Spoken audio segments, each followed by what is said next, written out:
సాయి శివాని భక్తి పాటలు. సాయి శివాని భక్తి పాటలు. Please like, share, comment, subscribe to my channel.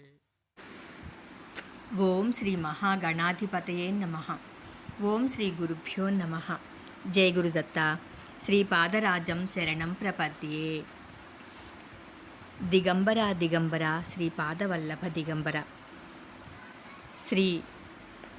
Sripada Srivallabha సంపూర్ణ చరితామృతంలో 15వ అధ్యాయంలో సత్కర్మలు దుష్కర్మల ఫల వివరణ గురించి తెలుసుకుందాం. అయ్యా, నాకొక సందేహం కలుగుదు.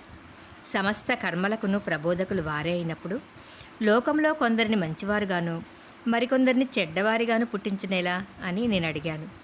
దానికి బంగారప్ప పెద్దగా నవ్వాడు. నాయనా, నీవు మంచి ప్రశ్ననే అడిగావు. సృష్టి అంతయును ద్వంద్వముల సాయం చేతనే ఏర్పడింది. మృత్యు భయము లేకపోతే కన్నతల్లి కూడా బిడ్డను ప్రేమింపజాలదు. వేదములలో పురుష శబ్దము ఆత్మ అనే అర్థంలో వాడబడింది, అంతేగాని పురుషాధిక్యతను సూచించే అర్థంలో కాదు. మానవ ధర్మములకు జంతు ధర్మములకు ఎంతటి వ్యత్యాసం కలదో మానవ ధర్మములకు దేవతా ధర్మములకు అంతటి వ్యత్యాసం ఉంటుంది. ద్వంద్వములే లేకున్నా వికాసము కానీ పరిణామము కానీ సాధ్యం కాదు. భగవంతుడు సర్వశక్తిమంతుడనిన ఎడల అన్నియూ మంచి శక్తులు మాత్రమే ఆయన యందు కలవని అర్థం కాదు. నీవు ఈ ప్రపంచంలో చూసేడి మోసము, దగ, దౌర్జన్యం వంటి ఆ సర్వశక్తులలో భాగమే. దుఃఖము ఉన్నది కనుకనే సుఖమును కోరుచున్నాము. దుఃఖము గురించిన జ్ఞానము లేనిదే సుఖానుభవము అన్నది తెలియరాదు. మనము చూసే ఈ కోటాను కోట్ల నక్షత్ర రాశులు అన్నీ మొట్టమొదట అస్తవ్యస్తంగా ఏర్పడినవే. అవి పరస్పరము ఢీకొని మరికొన్ని నక్షత్ర రాశులు ఏర్పడ్డాయి. ఈ విధంగా అనేక సార్లు ఏర్పడిన తర్వాత ప్రస్తుతము మనకు గోచరమవుతున్న సువ్యస్థితమైన నక్షత్ర రాశులు ఏర్పడ్డాయి. మన సౌర కుటుంబమునందలి గ్రహములు సువ్యవస్థితమైన కక్షలో సూర్యుని చుట్టూ తిరుగుచున్నాయి. ఆ సూర్యునికి ధ్రువుడు ఆధారం. ఈ రకంగా పరస్పర ఆకర్షణ వికర్షణలలో సృష్టి నడుస్తూ ఉంది. పరమాత్మ యందు ఆకర్షణ కలిగినవాడు ఆస్తికుడై సత్కర్ముడవుతున్నాడు. వికర్షణ కలిగినవాడు నాస్తికుడై దుష్కర్ముడవుచున్నాడు. ఆస్తికులకు నాస్తికులకు వారే ఆధారం. సత్కర్మలకు దుష్కర్మలకును వారే ఆధారం. ఈ సృష్టి లీలలో ఏదీ స్థిరం కాదు. నీవు ఈనాడు ఎవరిని సత్కర్మలుగా అంచుకొంటున్నావో వారు కొన్ని జన్మలలో దుష్కర్మలను ఆచరించిన వారే. అందువల్లనే ఈ జన్మలో ధర్మతత్పరులై ఉన్నా కూడా దుఃఖం తప్పట్లేదు. దుర్మార్గులు సుఖములను అనుభవించుట కూడా వారి పూర్వజన్మ కృత పుణ్య ఫలానుభవం కానీ వేరు కాదు. పాపము కానీ పుణ్యము కానీ వెంటనే ఫలితాలనియ్యవు. అయితే తీవ్రమైన పాపము కానీ మహాపుణ్యము కానీ చేసిన శీఘ్రంగానే ఫలిస్తుంది. సద్గ్రంథములు మానవుడు ఏ విధముగా నడుచుకున్న ఎడల సుఖముగా జీవింపవచ్చునో తెలియచేయుచున్నవి. మంచి పని చేయుటకు కానీ చెడు పని చేయుటకు కానీ వానికి పరిమితమైన స్వేచ్ఛ ఇయ్యబడింది. అధర్మము మితిమీరినప్పుడు, ధార్మికులు దిక్కుతోచని స్థితిలో ఉన్నప్పుడు పరమాత్మ తన మాయ చేత అవతరించి ఉన్నాడు. చావు పుట్టుకల లేని దైవము అవతారము ధరించి మానవుడిగా మన మధ్యనుండుట అద్భుతమైన విషయం. పీఠికాపురము సంస్థానము ఏలు ప్రభువు ఒక్కొక్క పర్యాయము మారువేషంలో తిరిగి ప్రజల స్థితిగతులను తెలుసుకునేవారు. మహారాజునకు శ్రీపాద శ్రీవల్లభుల దర్శనం చేసుకోవాలి అనడి కోరిక కలిగింది. వెంటనే ఆయన భటులను అప్పలరాజశర్మ ఇంటికి పంపారు. తాకీదు సారాంశమేమనగా శీఘ్రంగా శ్రీపాదుల వారిని తీసుకుని అప్పలరాజశర్మయు బాపనార్యులను కోటలోనికి మహారాజువారి సముఖానికి రావలసినది అని. అవమానకరమైన ఈ ఆహ్వానము శ్రీపాదుల వారు తిరస్కరించారు. అప్పలరాజశర్మకు కోటలోనికి వెళ్ళుటే ఇష్టం లేదు. బాపనార్యుల వంటి మహాపురుషులు అంతరాత్మ ప్రేరణ ఉన్నా కానీ ఎటువంటి చోటికి పోనీరు. బాపనార్యులు శ్రీపాదుల వారితో, నాయనా బంగారు, కోటలోనికి వెళ్ళుటకు నీకు అభ్యంతరమా అని ప్రశ్నించారు. దానికి శ్రీపాదులు, తాత, మహారాజునకు భక్తి లేదు, నా దర్శనము అంత సులభమైనది కాదు అన్నారు. శ్రీపాదుల వారు భటులతో, మీ మహారాజునకు నన్ను చూడవలనన్నా స్వయంగా ఇక్కడికి రావచ్చును. అతడు కేవలం ఈ సంస్థానమునకు మాత్రమే రాజు. నేను ఈ సృష్టికంతటికీ రారాజును, చక్రవర్తిని. నేను సమస్త భువనములకు సార్వభౌముడను కనుక నా వద్దకు వచ్చినప్పుడు ఒట్టి చేతులతో రారాదు. నజరానా కూడా తీసుకురావాలి. రాజు నన్ను గురువుగా భావించినడల గురుదక్షిణ కూడా తీసుకురావాలని కరాఖండిగా చెప్పారు. శ్రీపాద శ్రీవల్లభులు సమస్యలను సృష్టించడంలో బహునేర్పరి. అదేవిధంగా సమస్యలను పరిష్కరించడంలో కూడా బహుచతురులు. మహారాజునకు ఆగ్రహము కలిగినడల రాగల పరిణామములు గూర్చి బాపనార్యులు అప్పలరాజు శర్మ, వెంకటప్పయ్య శ్రేష్ఠి, నరసింహవర్మ యోచనలు చేస్తున్నారు. భటులు తెచ్చిన ఈ వార్తను విన్న మహారాజు క్రోధంతో ఊగిపోచున్నాడు. రాజు తలచుకున్న ఆ బడుగు బాపనయ్యల బ్రతుకులేమగునో తెలియచెప్పేదిగాక నేనెంతటి శక్తిమంతుడో వారికి ఎరుకలేదని బిగ్గరగా అరిచాడు. ఆ అరుపు అరిచిన వెంటనే అతనిలోని శక్తి యావత్తు బయల్వెడలి నిర్వీర్యుడయ్యాడు. శోష వచ్చి క్రింద పడిపోయాడు. పరిచారకులు సేవలు చేశారు. అతడు అయినా నీరసంగా ఉన్నాడు. ఇంతలో అతని మనోనేత్రానికి వికార స్వరూపం గల స్త్రీమూర్తి గోచరించింది. నేనే శక్తిని, నీలోనికి ఉరుకుచున్నాను అని అరుచుతూ అతనిలోనికి బలవంతంగా ప్రవేశించింది. ఆ శక్తి ధాటికి తట్టుకొనలేక అతని ఎముకలు చూర్ణమైనట్లు అనుభూతి కలిగింది. వెంటనే నాలో నుండి వెళ్ళిపో అని అతడు హీనస్వరంతో అరిచాడు. ఇదిగో వెళ్ళిపోచున్నాను అని అరుచుచు ఆ శక్తి మహాధాటిలో బయటికి పోయాను. ఆ రకముగా పోవునప్పుడు రాజు నరక యాతనను అనుభవించెను. ఈ రకముగా శక్తి ప్రవేశించుటయు శక్తి బయలువెడటయు జరిగింది. ఈ రెండు విధానముల ద్వారా అతనికి నరకయాతన అనుభవం అవుతున్నది. రాజ పురోహితులైన కోటా సుందరరామశర్మకు భటుల ద్వారా వర్తమానము అందించబడింది.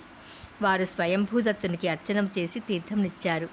దత్త విభూతిని నొసలకు పెట్టుకున్న తర్వాత శరీరంలోనికి శక్తి రాకపోకలు నిలిచిపోయాయి.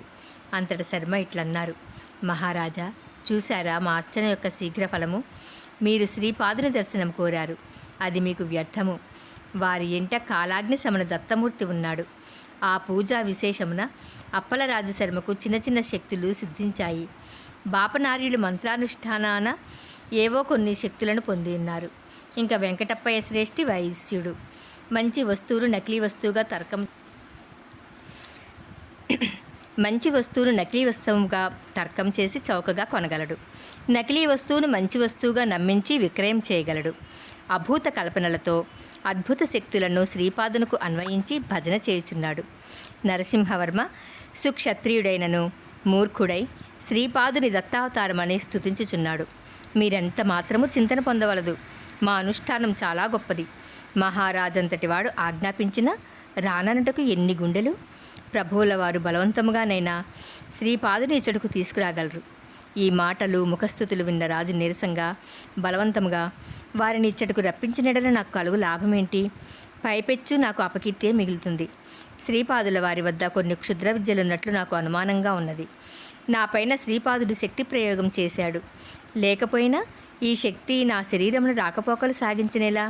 దీనితో మీరు తరుణోపాయం చూపవలను. మీరు మా కులపురోహితులు, మా శ్రేయస్సును కాంక్షించువారని పలికాడు. అంతటా శర్మ ఇట్లన్నాడు, మహారాజా, దత్త పురాణమును బ్రాహ్మణుల చేత పారాయణం చేయించవలను. స్వయంభూదత్తునికి అర్చనలు చేయింపవలను. బ్రాహ్మణ సమారాధనం చేయవలను. భూరి దక్షిణలను సంగవలను. అష్టాదశ వర్ణముల వారికి అన్నదానం చేయవలను. ఆ విధముగా చేసినడల దత్తుడు ప్రసన్నుడవుతాడు. శ్రీపాదుని ఆట కడుతుంది. క్షుద్రశక్తుల బాధ నివారణమవుతుంది అన్నాడు. రాజా పురోహితుని కోరిక మేరకు రాజు కావలసిన ఏర్పాట్లను అన్నింటినీ చేయించెను. పీఠికాపుర ప్రాంతమునందు అడవులు కూడా చాలా కలవు. పీఠికాపురమునకు చోర భయం కూడా జాస్తి. దత్త పురాణమును పారాయణ చేసేటి రోజు నుండి నగరంలో దొంగతనాలు విస్తారంగా జరుగుతున్నాయి. రాజు వాటిని అరికట్టుటలో వ్యర్థుడయ్యాడు. రాజునకు పీడకలలు కూడా జాస్తి అయ్యాయి. కొండ నాలుకకు మందు వేసిన ఉన్న నాలుక ఊడిపోయినను చందమున బాధలు ఎక్కువ కాసాగాయి. రాజునకు తన పితరులు స్వప్న దర్శనమేసాగారు. బక్క చిక్కిన దేహాలతో ఆవురావురని అన్నము కోసము పడిగాపుల పడు బిచ్చగాళ్ల వలె ఉన్నారు. ఏమిరా, మాకు శ్రాద్ధ భోజనము పెట్టుటలేదేమి? మేము ఈ లోనే ఉండవలనా? మాకింక సద్గతులు లేవా అని ప్రశ్నించారు. మీకు శాస్త్రోక్తంగా శ్రాద్ధ కలాపములను చేయుచున్నానని రాజు అన్నాడు. నీవు చేయుచున్నావు సరే, కానీ అవి మాకు అందుటలేదు. శ్రాద్ధముల పేరిట బ్రాహ్మణులు సుష్టిగా ఉన్నారు. అనుష్ఠానవంతుడైన బ్రాహ్మణుడు మంత్రపూర్వకముగా కర్మకలాపమును నిర్వర్తించినప్పుడును, అదేవిధంగా శ్రాద్ధం పెట్టువాడు శ్రద్ధాభక్తులతో శ్రాద్ధమును పెట్టినప్పుడు మాత్రమే అవి పితరులకు సద్గతిని కలిగిస్తాయి అని పితరులు రాజుతో అన్నారు. కనులు మూసినా తెరిచిన పితరుల యొక్క ఈ గోలతో ఆర్తనాదములతో రాజునకు రాత్రి సమయమందు నిద్ర లేకుండా ఉండెను. పులిమీద పుట్ర అన్నట్లు రాజుగారి యొక్క పెళ్లి కావలసిన కుమార్తెకు భూత బాధ కలిగింది. జుట్టు విరబోసుకుని వికటాట్టహాసం చేస్తూ ఇంట్లోని వస్తువులన్నీ అవతల పారవేస్తూ ఉన్నది. భోజనానికి కూర్చున్నప్పుడు అన్నంలో పురుగులు ధారాళంగా కనిపిస్తున్నాయి. ఉన్నట్టుండి వస్త్రాలకి నిప్పంటుకొంటున్నాయి. అన్నదానం జరుగుచోటికి రాజు వచ్చి వీక్షించినప్పుడు దీనంగా హీనంగా కృషించిన శరీరాలతో ప్రేతకళలతోనున్న తన వంశంలోని గతించిన స్త్రీ పురుషులు దృగ్గోచరమై రాజు పరిస్థితి చాలా దయనీయంగా ఉంది. సుందర రామశర్మ ఇంట కూడా పరిస్థితులు బాగోలేదు. సౌమ్య మనస్క అయిన అతని ఇల్లాలు ఉన్నట్టుండి వంట పాత్రలతో అతని నెత్తిన మోదుచుండెను. శర్మకుమారుడు తాడునొక దానిని తెచ్చి తన తండ్రిని స్తంభానికి కట్టివేస్తుండెను. శర్మకుమార్తె తన తండ్రి మీద ఉమ్మివేసి తన పాదరక్షలతో ముఖం వాయగొడుతూ ఉన్నది. శర్మ భోజనం కోరినప్పుడు ఎండుగడ్డిని తెచ్చి తినమని పెట్టుచున్నారు. తినకపోయినా వాతలు కూడా పెడతామని బెదిరిస్తున్నారు.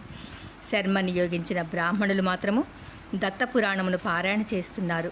పారాయణానంతరము వారు భోజనం చేసిన తర్వాత భూత ప్రేత పిశాచములు యథేచ్ఛగా ఇంట తిరుగాడుతూ భయభ్రాంతులను చేస్తున్నాయి. కొందరు స్త్రీలు వికృతముగా నవ్వుతూ, నీవు ఏ రాజునకు పౌరోహిత్యం చేయుచున్నావో ఆ వంశంలోని పైతరముల వారు పరాయి స్త్రీలను మాతృ సమానులుగా ఎంచక బలవంతంగా అనుభవించారు. ఆ స్త్రీలు ఎవరో కాదు, మేమే. మా భర్తలతో మమ్ము సుఖంగా సంసారం చేసుకోనిక మహాపరాధాలు చేశారు. మేము ఈ రాజవంశం మీద పగ తీర్చుకోదలిచాము. మీరు మాకు పిండ ప్రదానాలు చేసినంత మాత్రాన మాకు సద్గతులు ఏమీ కలగవు. రాజద్రవ్యమును పొంది భూరి దక్షిణలు పొంది ద్రవ్యశుద్ధి లేని ఆ ద్రవ్యమునకు అధికారులైనారు కనుక మేము మీ కుటుంబాలను కూడా వేధించదలిచామని పలుకుతున్నారు. బ్రాహ్మణులు, శర్మ, మహారాజు కూడా భయభ్రాంతులయ్యారు. దత్తపురాణము పారాయణం చేసిన శుభల ఫలములు సిద్ధిస్తాయని విన్నాము. కానీ ఇదేం విపరీతం! ఈ పురాణ పఠనం వలన శంకరుడు ప్రసన్నుడై తన భూత ప్రేత పిశాచ గణములతో సహా కరాళ నృత్యం చేస్తున్నాడు. దత్త పురాణ పఠనమున విష్ణువు ప్రసన్నుడై తమకు మాత్రము భోజన సదుపాయం లేకుండా చేసి అన్నార్తులై వచ్చిన బిచ్చగాళ్లకు అనుగ్రహాన్ని ప్రసాదిస్తున్నాడు. బ్రహ్మదేవుడు ప్రసన్నుడై అశ్లీలములు నింజములైన వాక్కులతో తమను వేధిస్తున్నారని సృష్టించినాడు. ఆహా! దత్త పురాణ పఠనం వలన ఈ పద్ధతిలో బ్రహ్మ విష్ణు మహేశ్వరులు ప్రసన్నులై వాక్కుల చేత హింసించి చావటానికి కూడా వీలు లేకుండా విష్ణుతత్వంతో రక్షించి భూత ప్రేత పిశాచములకు ఆనందం కలిగించేడి నాట్య కళలతో జీవోత్సవాలుగా చేసేడేడల అటువంటి దత్తభక్తి మాకు జన్మ జన్మలకు వలదు మహాప్రభో అని పరితపిస్తున్నారు. అంతటా బ్రాహ్మణులు, శర్మ, మహారాజు శ్రీపాదుల వారి శరణుజొచ్చారు. అంతటా శ్రీపాదులు ఇట్లా అన్నారు: ఈ సృష్టిలోని ప్రతి మానవుడు కూలీయే, నేనే యజమానిని. నేను ప్రసన్నుడనైన ఎడల నీకు రావలసిన దానికంటే ఎక్కువ కూలి ఇచ్చేదను. అప్రసన్నుడనైన ఎడల నీ దుష్కృత్యమునకు ఎంత కూలి తగ్గించవలనో అంత తగ్గించి ఇచ్చేదను. ఆలయంలో స్వయంభూదత్తుడుగా ఉన్నది నేనే. కాలాగ్ని శమన దత్త రూపంలో ఉన్నది నేనే. జీవులయందు కరుణతో శ్రీపాద శ్రీవల్లభ రూపంలో వచ్చి ఉన్నాను. నాకు ముఖములకు మంగళహారతినిచ్చి పాదములను మేకులతో దిగ్గొట్టిన ఎడల మీకు ఫలమేం చిక్కుతుంది? నా తల్లిదండ్రులు ఎవరనుకున్నారు? ఈ దత్త పురాణంలోని విష్ణుదత్తుడును అతని భార్యయు ఈ కలియుగంలో అప్పలరాజు శర్మగాను సుమతి మహారాణిగాను జన్మించారు. బాపనార్యులు ఒకానొక కల్పమునందు శ్రీ విఘ్నేశ్వరుని కుమారులైన లాభుడు, మరి యొక్క కల్పమందు లాభాద మహర్షి బృహత్శిలా నగరమందు భాస్కరాచార్యులుగా వచ్చినది వారే. వారి గోత్రము వైశ్యకులమున జనించిన వారికి గౌరవప్రాత్రమైనది. నేను గణేష చతుర్థిని అవతరించుట కూడా దివ్య సంకల్పంలో భాగం. వాసవి కన్యకా పరమేశ్వరి అవతారము నుండి పైండా వారితో రుణానుబంధము. సింహాచల క్షేత్రమునందలి నృసింహ రూపంలో రుణానుబంధము కలిగిన నరసింహవర్మ వీరు నిజంగా పుణ్యాత్ములు గనకే నాతో ఈ అవతారంలో సంబంధం కలిగింది. వారి ప్రేమ, వారి వాత్సల్యము నన్ను జన్మ జన్మలకు కట్టివేస్తుంది. నేను నరసింహ సరస్వతిగా అవతరించినప్పుడు సాక్షాత్తు బాపనార్యుల పోలికతో జన్మించెదను. వారి రాగి పాత్ర నుండి జలమును గ్రహించి ప్రోక్షించి ఇక్కడనున్న భూత ప్రేతాలకు విముక్తి కలిగించినట్లే నరసింహ సరస్వతిగా అవతరించినప్పుడు నా గంధర్వ నగరమునకు వచ్చిన భక్తులను ఆవహించిన భూత ప్రేతాలను పారద్రోలి ఆ భూత ప్రేతాలకు సద్గతిని కలిగిస్తాను. సంపద ఉన్నంత మాత్రాన గర్వింపరాదు. నీ వద్దనున్న సొత్తుకు ద్రవ్యశుద్ధి ఉండవలను. అది లేకున్నా దుఃఖాలు కలుగుతాయి. నీవు పుణ్యవంతుడవని గర్వించిన ఎడల నీవు ఎంత మాత్రమూ కావుసుమి. నీ చిట్టా ఆవర్జ నా దగ్గర ఉన్నది. దయతో వాటిలో పాపకర్మాల ఫలములను రద్దు చేశానని చెప్తున్నాను. నేను పాపాత్ముడనని నీవు నిరుత్సాహపడిన ఎడల నన్ను శరణుజొచ్చిన ప్రేమతో శ్రీపాద, దత్త, శ్రీవల్లభ, దిగంబర అని పిలిచినెడల క్షణంలో నీ పాపాలన్నింటినీ దహించివేసి పుణ్యవంతుణ్ణి చేస్తాను. సత్యమును అసత్యముగాను, అసత్యమును సత్యముగాను భావించుట వలన మీకిట్టి సంకటములు కలిగినవి. దత్త పురాణమును పారాయణ చేసిన శ్రీపాదవల్లభుని నిందించిన మీకు ఫలితం లేకపోగా వింత వింత చిక్కులలో పడతారు. దత్తుడే స్వయంగా శ్రీపాదవల్లభునిగా వచ్చి ఉన్నాడు. ఇది సత్యం, సత్యం, సత్యం. శ్రీపాద శ్రీవల్లభులకు జయము జయము. 15వ అధ్యాయము సంపూర్ణం. శ్రీపాద, దత్త, శ్రీవల్లభ, దిగంబర, శ్రీపాదరాజం శరణం ప్రపద్యే. జయ గురుదత్త.